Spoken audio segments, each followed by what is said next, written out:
He tried to erase me with a fake signature and a boardroom slide deck. But what didn't he know? I don't just collect receipts, I write the final audit.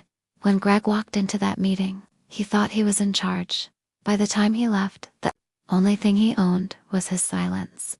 Welcome to Scorched Earth, a 4-part thriller of betrayal, quiet vengeance, and the power of precision.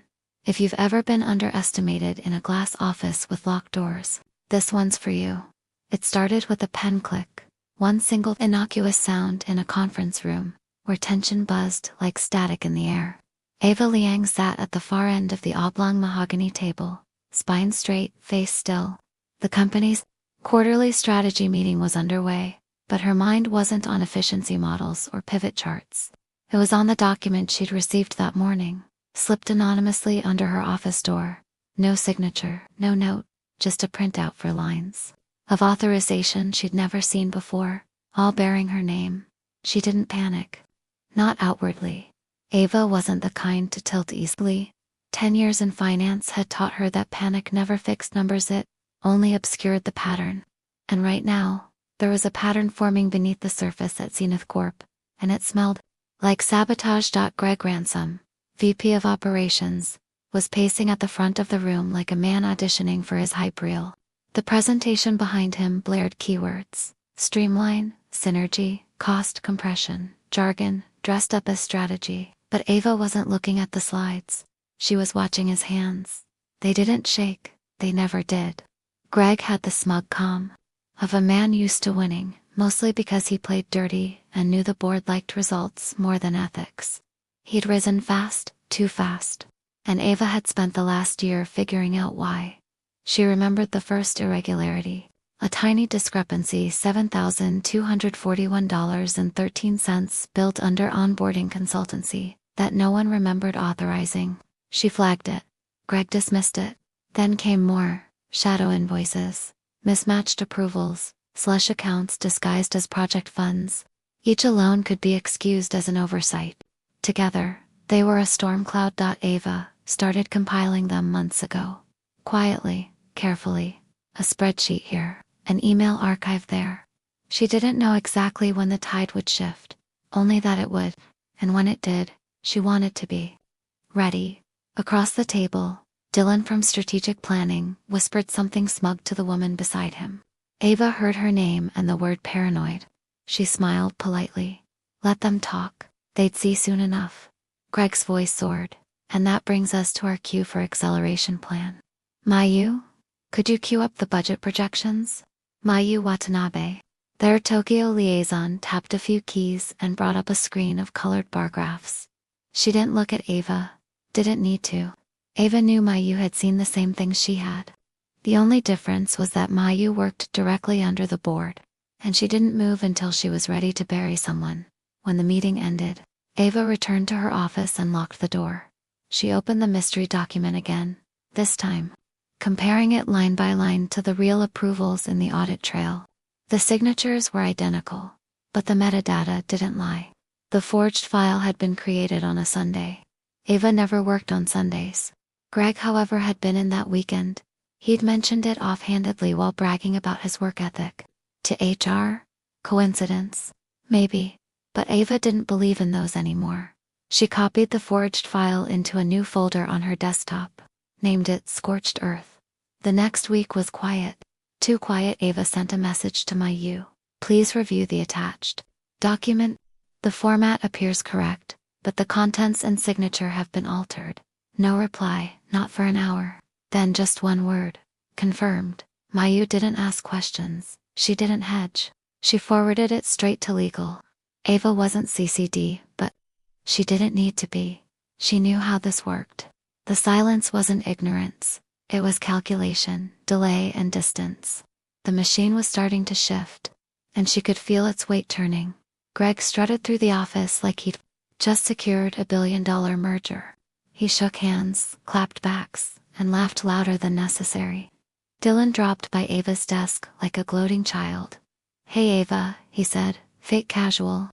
If you've got any files related to the Zenith migration project, I'd love to get my hands on them, continuity and all that. She smiled, sweet as poison. Sure Dylan, I'll find the sanitized versions. Then she turned to her screen, opened the scorched earth folder, and got to work. She wasn't collecting evidence anymore. She was crafting an execution. Every file was reviewed, time-stamped, scrubbed of personal identifiers, but laced with truth. She organized it all into a series of folders labeled plainly: 2022 discrepancies, vendor shells, internal conflicts, fabrication logs, each with PDFs, screenshots, and source exports. Then she began the translations for Tokyo. Her Japanese was fluent, something Greg had always underestimated. Friday afternoon, the email hit. Subject: Q for efficiency strategy, attendance mandatory vague, corporate lingo, masked a bullet. Deep in the body of the message were 3 names listed under transition consideration. Hers was last. As if alphabetical insult could soften the knife. She didn't react, just screenshotted it and filed it under her backup folder, in case I'm gaslit. Then she closed her laptop. The storm was here at 4:42 a.m. Monday. Seattle time, just after lunch. In Tokyo the trap was sprung. A confidential address from the Tokyo office was sent an email to every board member. No subject line, just 3 attachments, unauthorized. Adjustments 2022 to 223.xlsx compliance fabrication, Gregory R.PDF full audit trail, internal use.zip. Each was translated, timestamped, and indexed. The audit trail was unrelenting in its precision. No accusations, just data. The kind that doesn't shout, it whispers. Look closer. When Ava walked into the boardroom that morning, Greg was already presenting. She chose the front row, sat directly in his line of sight, crossed her legs, unopened notebook in her lap. Her presence wasn't loud. It was a scalpel. Greg clicked through his slides, voice straining to stay upbeat. He didn't know yet, but he sensed something. On slide 3, he paused. Before we dive in, I want to address something that came to our attention this morning. There it was. He tried to wave it off as an administrative fluke. Legal was looking into it, but the CEO raised a hand.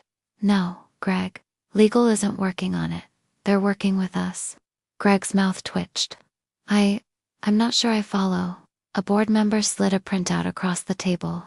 Did you authorize these? Greg's fingers hovered like he was afraid to touch it. Ava watched his face. There it was. Realization. The predator now understood he was prey. Her teapot clicked open. Mint chamomile, Greg's favorite. She took a slow sip. The silence that followed was an absence. It was a strategy. And it was only the beginning. I don't remember much about the weekend between the invite and the meeting. Not because nothing happened, but because everything did. My apartment looked like a war room. Printouts, USB sticks, and post-it notes color-coded in military precision. I didn't eat much, didn't sleep either. Just kept reviewing, checking every timestamp and digital fingerprint like a forensic artist, sketching a monster from memory.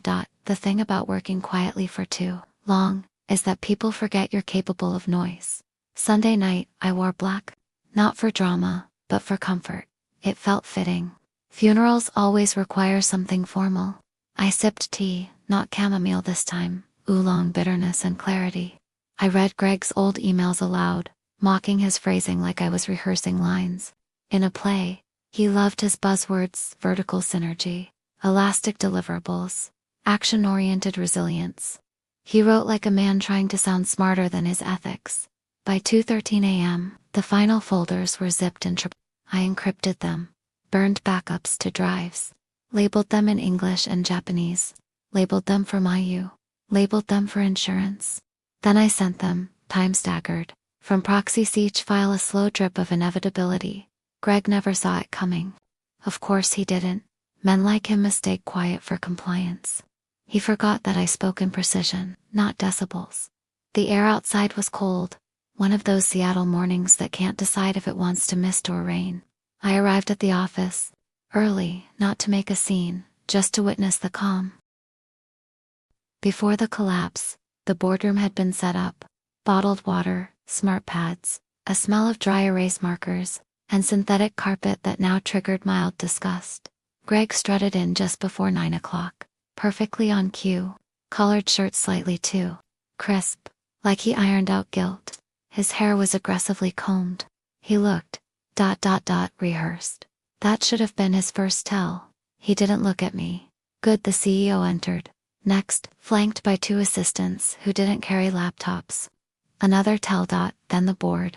Stiff suits, unreadable faces. But their energy was different. Alert. No casual pre-meeting chatter. Just waiting. Watching. Greg took the floor with a clicker and too much confidence. Let's talk about Q4 strategy, he began. No one interrupted. Not yet. Slide 1. Cost containment. Slide 2. Departmental synergy. Slide 3. Restructuring. Then the shift. He hesitated. I also want to address a recent internal communication, he said, voice thinner now. His hands twitched slightly. He pressed the remote like it owed him courage. We received certain documents, which appears misleading. No one moved, until the CEO's hand rose. Calm, clean. No, he said. We're not receiving, we're responding. And that was it. Everything after happened in a blur of lethal grace. A folder was passed across the table, Mayu's signature. A series of files, translations, transaction records, audit trails. Greg tried to pivot. This isn't what it looks like, he stammered. Then explain. The CEO replied. Greg's voice got smaller with every sentence. Every fake justification. Every misremembered memo. My name came up. Of course it did. He tried to drag me under with him. That's when Mayu entered.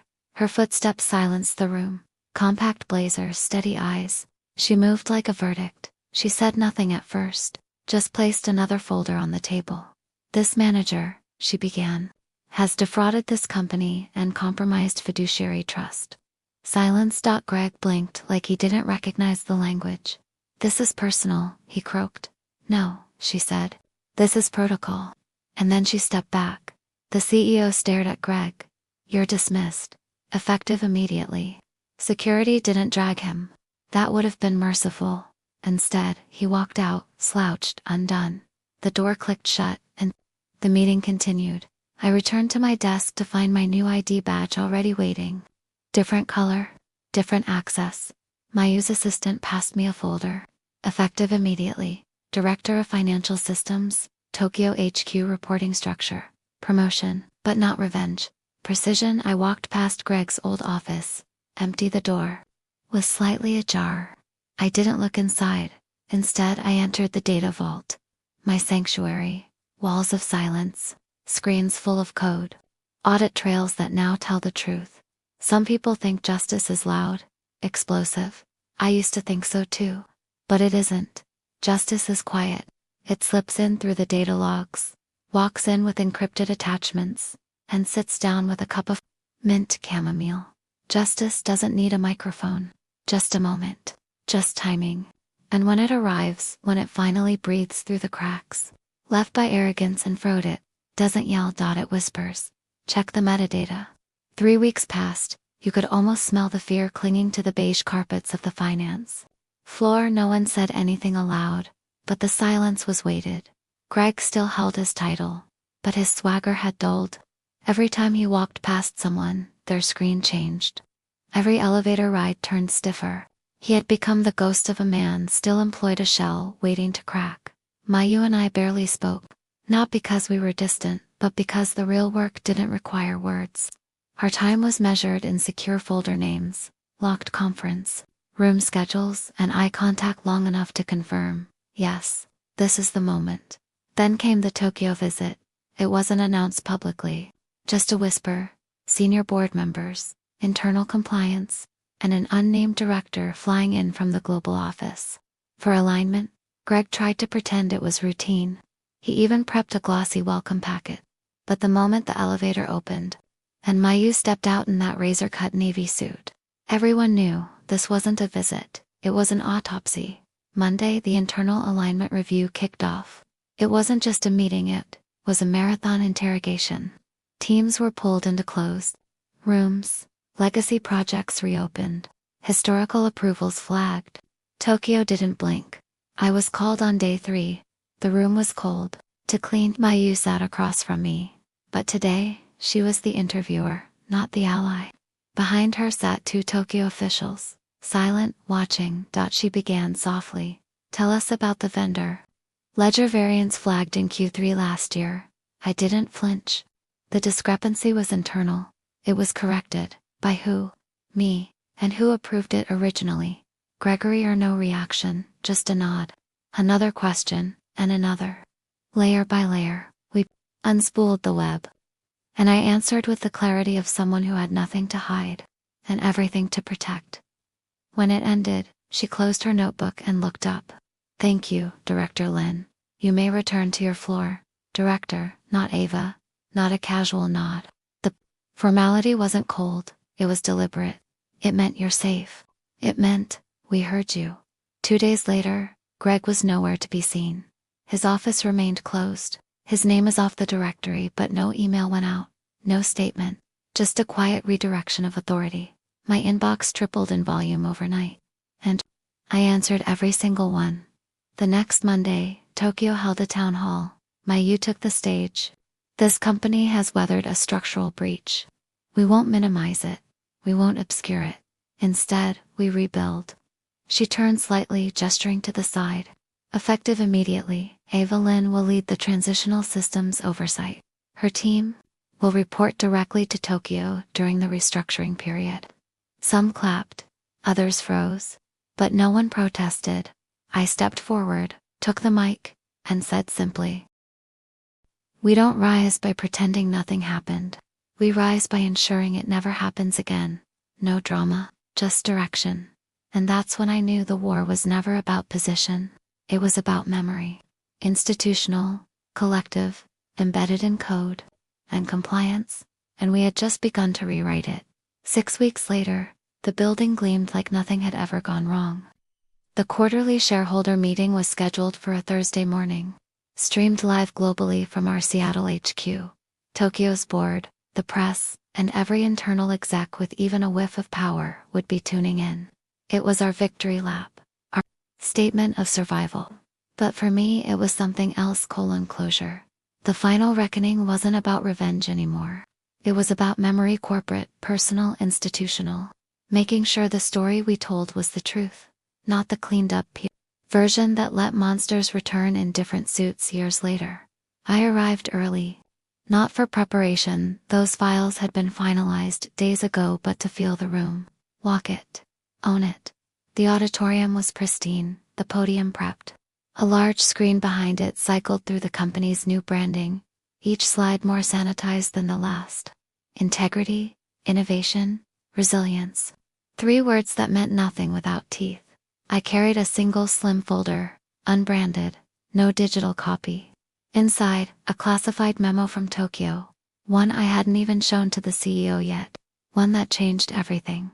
At 8:43 a.m., a familiar name popped up on the internal building access log. A name I hadn't seen in over a month. Gregory R. He shouldn't have had access. He shouldn't have been anywhere near this building. I tapped the internal security. We have a situation. North elevator. Block it now. But it was too late. He was already in the green room behind the stage. When I opened the door, I found him leaning casually against the wall, like he belonged there. Suit crisp, face calm. But there was a flicker in his eyes, a kind of static. Desperation is poorly hidden behind charm. Nice to see you again, Director Lin, he said. Voice syrupy. You've done well for yourself. I could say the same if I believed in ghosts. He smiled. I'm not here to cause trouble. I just want 5 minutes to explain. You've already said enough. Tokyo is aware. This building is secure. You're trespassing. Greg's smile dropped. You don't understand. Something is coming. A consolidation. If you think you're safe, I stepped forward. You already underestimated me once. That mistake costs you everything. This time, the only thing you're going to lose is the illusion that you still matter. Behind me, 2 internal operations officers arrived, as silent as shadows. Greg held up his hands but didn't resist. This isn't over, he said as they let him out. It never is, I replied. But it is for you. The shareholder meeting started 10 minutes later. I took the stage to polite applause. A few camera flashes. I didn't smile. I didn't need to. I clicked the remote. Slide 1, Q2 performance. Slide 2, Fraud recovery metrics. Slide 3. Internal restructuring. Then I stopped. I want to take a moment, I said, to address the story behind the numbers. There was a hush, the kind that comes when the script is left behind. We survived something most companies don't. Not just fraud, not just sabotage, but betrayal from within. We could have buried it. Many advised me to. But integrity doesn't live in silence. It lives in memory, in reckoning. I paused, looked at the Tokyo board's feed on the monitor. Mayu's expression was unreadable, but I saw the nod. Former CFO, Gregory R., has attempted re-entry into this company and has now been detained by federal authorities. His actions weren't isolated. They were aided, enabled, but they will not be forgotten. Slide 4. Internal protections and safeguards. Every new policy we'd enacted, every firewall, every audit, listed clearly, no PR spin. I clicked again. Final slide. Director of Financial Systems, Ava Lynn, not to brag, but to own it, because the truth isn't loud, it's precise. After the meeting, I returned to my office, closing the door softly behind me. The lights of Seattle blinked against the windows. I placed the Tokyo memo still sealed into the secure file cabinet. Its contents, a proposed promotion, Chief Integrity Officer. Global. But I hadn't answered yet, not because I wasn't ready, but because I was still listening, still watching, because the work wasn't over. The machine might move slower now, but it still moves, and I'd be there when it shifted again. Silence was never the end, it was the beginning.